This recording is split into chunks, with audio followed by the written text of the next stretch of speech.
ఆదిలాబాద్ జిల్లా బోతు మండల కేంద్రంలోని ప్రభుత్వ ఆసుపత్రిలో ఏర్పాటు చేయనున్న డయాలసిస్ సెంటర్ కోసం ఎమ్మెల్యే అనిల్ జాదవ్ ఆసుపత్రిని సందర్శించారు.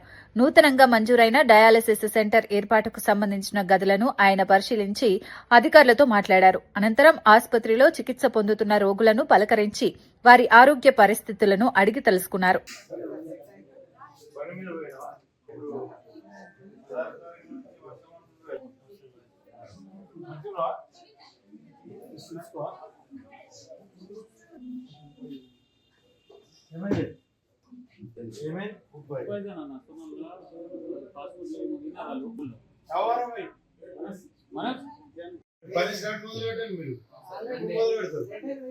సోమవారం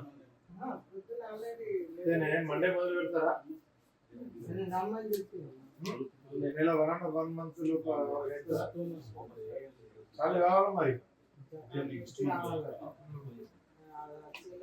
కొన్ని లేపేసి తెలుసు కదా, ఎందుకోసం జల్దీ చేయండి.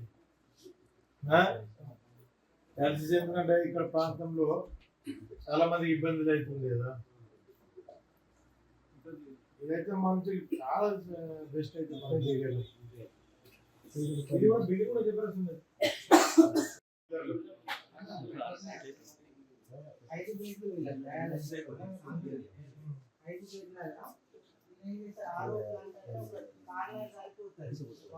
ఈ డోర్